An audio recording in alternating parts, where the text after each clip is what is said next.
Right. All right, yeah. The phone rings when my things. Thank you. Okay.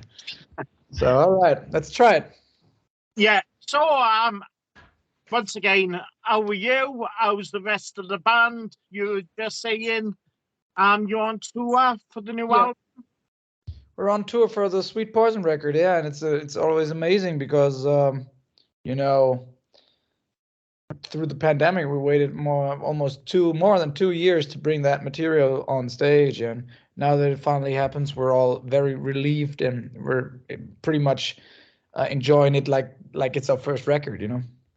Yeah. Um Started all the way back to the beginning.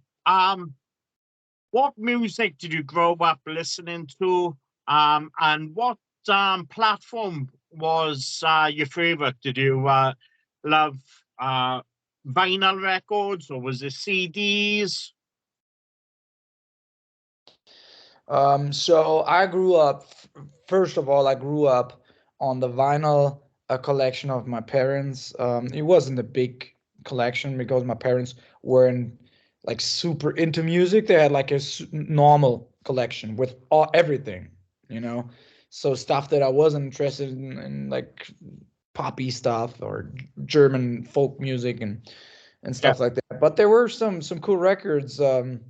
They had an like a 50s sampler collection, like with the Jerry Lee Lewis next song, Carl Perkins next song, Elvis next song, whatever, Johnny Cash next song, Sam Cooke and stuff like that. I loved that record. So I spinned that all the time, and then they had a Bat Out of Hell from Meatloaf, which was super exciting for me because the cover looked really dangerous with that motorcycle flying into the night sky and stuff like that. So I was very much afraid to put it on for the first time when I was a kid. And then this voices and there's this long intro. So that was really something. I really have that in my head still. The first time I put that on. But of course, we're talking about the 90s here, early 90s. So the CD was just really coming into motion, and so my parents bought a CD player and we had some CDs, and then we had that 60s, 50s, 60s collection samplers as well there. So I pretty much grew up in my childhood listening to 50s and 60s music, and I really love it till the day. I know all the songs. I love it so much, and I spin it all the time when I'm home. I yeah, really love it.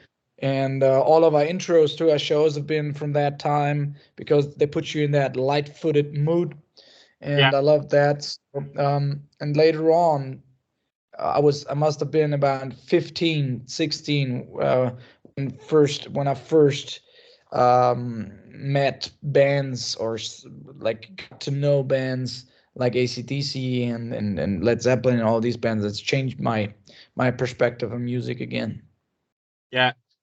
Um, yeah, I totally agree with what you're saying about that style of music. It's no matter whatever age you are, whatever period you come through, the music from the late 50s, 60s, and going into the early 70s, it's so iconic. You you've only got to listen to it once and you're addicted. Yeah, the main thing is sometimes when I hear that songs, I think like maybe that was the climax already, like Yeah, of popular music, like because the songs were short and they were so hooky yeah, that still everybody knows every line from Blue Suede Shoes or whatever, or stuff like that, yeah, and there's so many ballads. And when you listen to Sam Cooke's Wonderful World, don't know much about history, and that's yeah, so on the spot. Everything is so on the spot that sometimes I think maybe that was the climax, and everything else yeah, was trying to get there in a different way to yeah, that level of quality, because the the vocalists, the bands, everything was so good. It's so good. And they did all this, they created all this magic with 2 3 microphones, Yeah. in live sessions. No track recordings. They did it in one take, recorded a whole album in one day. And those Yeah. albums, wrote, like, they carved into history. It's so incredible. That's why I'm such a big fan of that time. It's so much talent, and everybody was working together, and Elvis singing Carl Perkins songs, and Johnny Cash singing this song and that song. So all these super talented guys working together, Yeah. it's fantastic.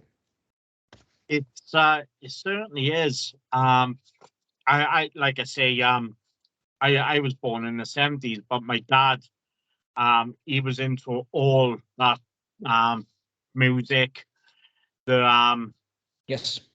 the Elvis and all that period. When I listen to that music, it takes me back to my childhood, without a doubt. 'Cause I remember Yes. being in the car, all those songs being played over and over again on tape in the car, and it does. It takes you back, and the amazing musicians, and that's the only thing Yeah. really you can say Exactly. about them. They were just brilliant. So with the New Roses, how did you all meet?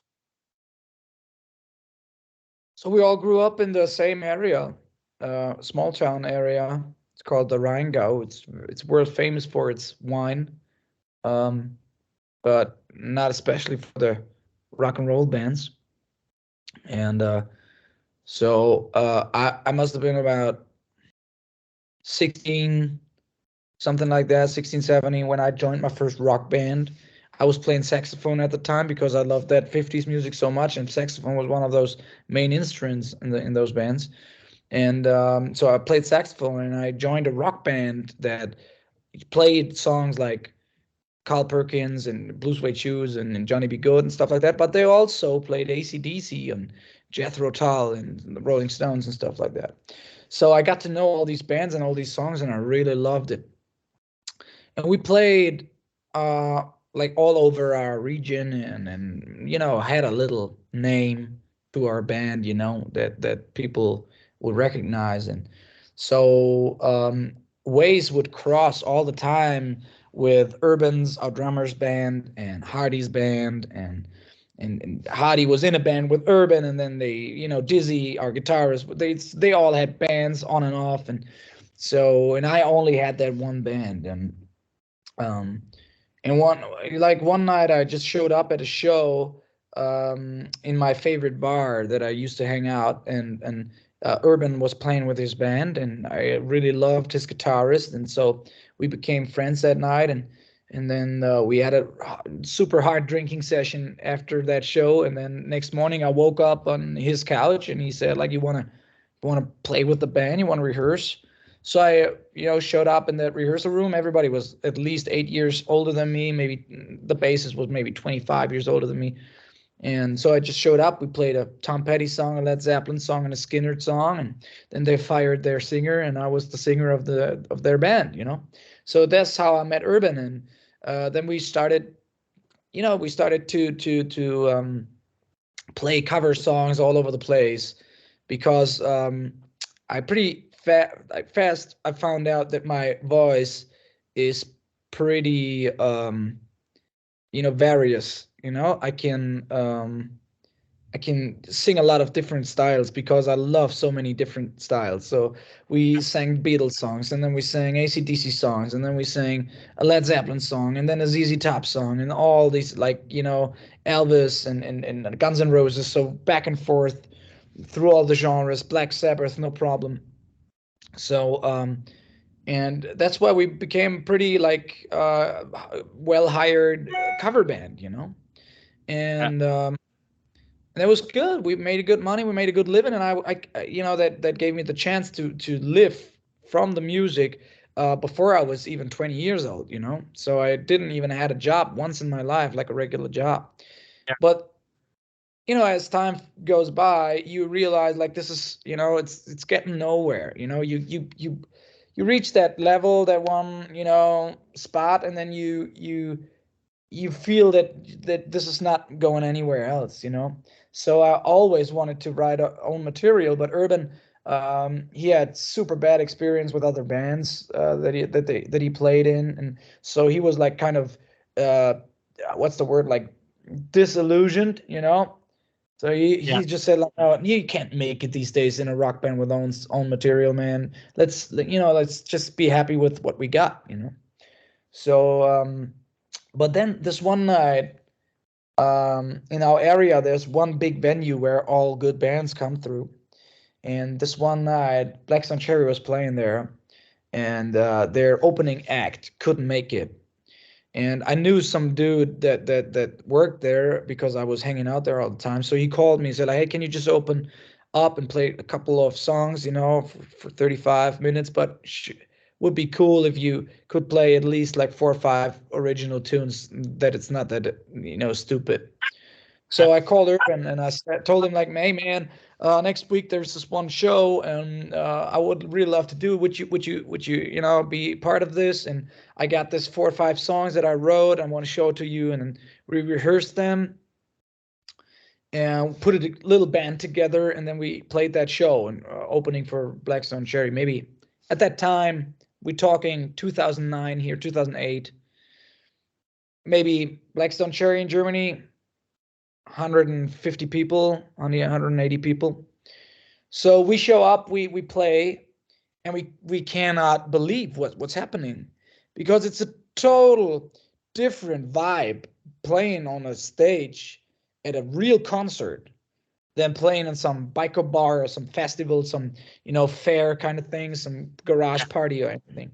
So to be at an actual concert and play your original songs and convincing people that this is great shit, that changed something in all of us. I could tell. I was looking at Urban during that show, and I could see like he's hooked. You know, he wants that because it's a total different world of Yeah. attention that the audience bring to you. So after the show, everybody came, was like, "Where is your merch? Where's your album? Where can I buy your shirt?" And we said, "We have nothing like that. We have not. It's not even a band." So I remember backstage, I shook Urban's hand and I said, like, "We gotta fucking do this, man." And he agreed. And then we tried different things. And Dizzy was on the first record, and then he left the band. And then we brought Hardy, who is Dizzy's brother. We brought him in the band because Urban knew all these guys from the past, from his teenage days, and I didn't know anybody because my band, like they all went off to universities and stuff, so I didn't know anybody my age that would play in a rock band, you know. And so Urban brought these other brought Hadi back, and then he stayed, and then Dizzy came back after all these years, and now we're back together. And this is like the very short version of all these ups and downs in between. Sounds amazing. Absolutely amazing. You just released last month Sweet Poison. I did my review, and I I think, if I can remember correctly, it was between a 9.8 to a 10. I'm not sure. I might have given it a 10 out of 10. For 500 points. If the album is amazing. I was You telling like it? my mate about it today, and it's absolutely amazing. Can you tell me a bit about the recording? You said it was put back because of COVID. The thing was, you know, of course, usually we make a record like every 1.5 years or something. So, and I think the last record was 2019. So 2021 was supposed to be like the year of the new record. But of course, in 2020, that COVID thing started, and we all knew right away, man, this is going to take a long, long time, you know.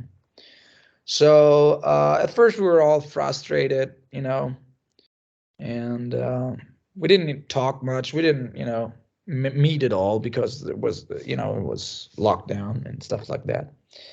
So I wrote a couple of super frustrated, like whiny bitch ass songs, Yeah. and sent it around, and everybody was like, "Oh my god," they were really like, "Wow, no, man, please," we're all like rock bottom, like, and now you come and send these super whiny, frustrated, sad songs. Fuck no.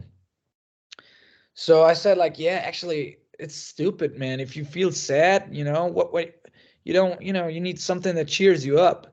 So I sat down and wrote The Usual Suspects, which is one of the songs and the first single of the record. And wrote that song and I sent it around, and everybody was like, okay, now we're talking. Let's make a record like this. Yeah. So we found out that our way of dealing with that whole situation was to kick its ass, just to not, you know, not let it push us down. So I wrote like maybe 60 songs total, 65 songs, and all of them, pretty much all of them, maybe 50 of them, so let's say, were like just like straightforward, I don't give a shit songs, like The Lion in You, stuff like Yeah. that, So like I just wrote like, no, no, no, not giving up here, you know. And of course, the present was shit. The future was uncertain. So I wrote a lot about the past. My early 20s, like playing with fire, is an ode to my crazy days. And songs like Sweet Gloria is an ode to that wonderful woman that taught me some lessons in life experience when I was a teenager. Yeah, and she was a, like, what do you call it, a cougar.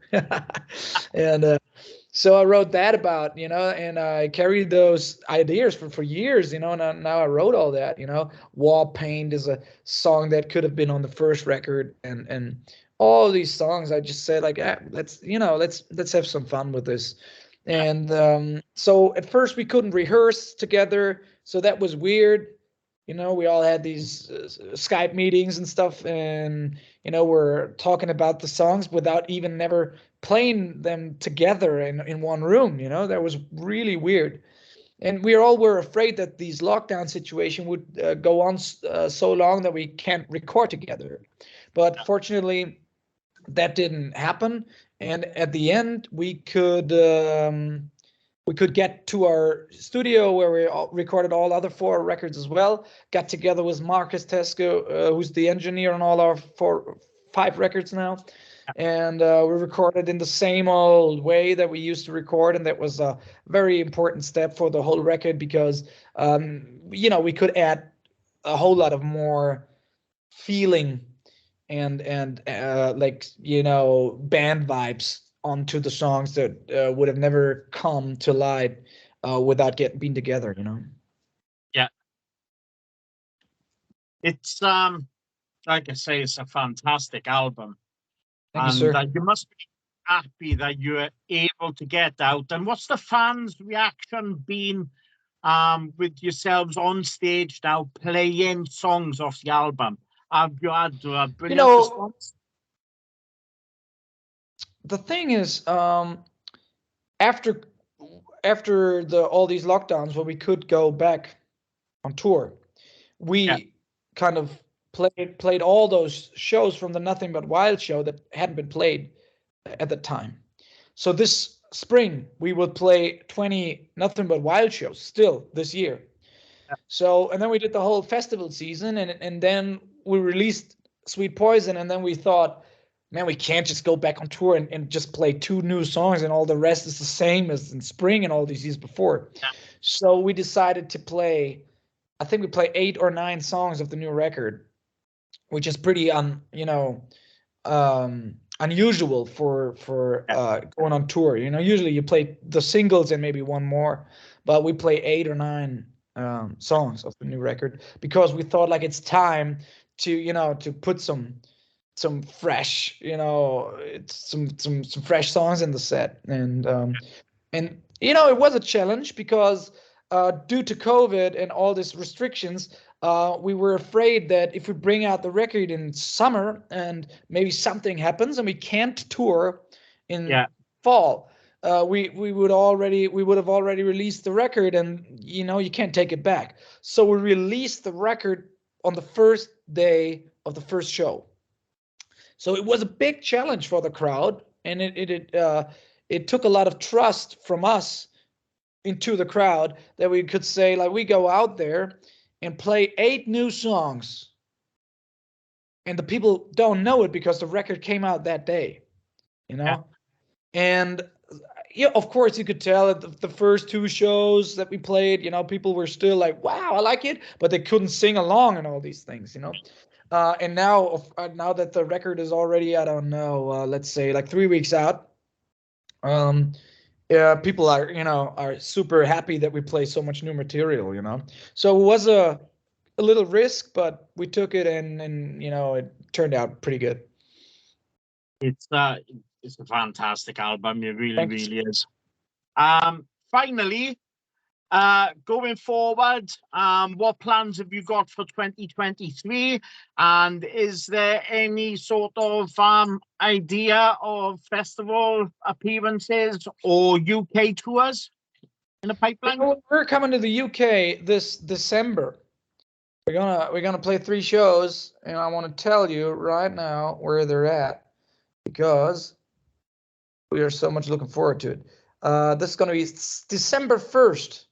We're gonna be in London, and on December 2nd we're gonna be in Cardiff and Sheffield on the 3rd. I guess Sheffield is a great festival, some I can't remember the name. It's called Winter Rocks Festival, and it's a great one. And I live not far from Cardiff. Pardon? So I live about 18 miles from Cardiff. So I'm gonna see your pretty face in front of the stage then. Definitely. I'm gonna be there. And a whole bunch of other stuff, because we love the UK, we love the crowd, we love the rock and roll vibe that's going on over there. Only had great experiences. We love our friends from the New Generation Superstars, great band. We always meet up with them, and like everything about the UK is just amazing. So we can't wait to come, and we can't wait to come back. And we can't wait to hear you back over here playing songs of the new album. I didn't know you were playing in Cardiff, so I will be getting onto the label, and I'd be telling them I want to be there on the front. Thanks to God that we made this interview. Yeah, definitely. Honestly, I supposed to be interviewing Stardom at 6 o'clock, and I was like, right, this one's for 6, so I will. So I sent an email saying I can't make the Stardom one and to rearrange it. So I wanted to do this interview, and then I had a phone call in, and I was in my brother's, and I was like, I said to my brother, I was like, somebody's phoning me from Austria. What the hell do I know in Austria? So my brother said, well, you better answer it. So I answered it, and it was the label, and I was like, oh, I am so sorry. I've got the timing's wrong. I thought it happened to me before. It happened to me before. It's it's just, we're all rock and rollers, man. We're not like some office magicians. So we're rock and rollers. It's in our blood to mix up like meetings and shit. It's in our DNA. So no worries about that, buddy. It's okay. Oh, absolutely, I can't wait. I will be there in Cardiff without a doubt, and I'll come and say hi. All right, buddy. So have a good weekend, and I'll see you soon. Yeah, thanks for talking, man. It's nice. Yeah, speak to you. Take Bye-bye. care. Ciao.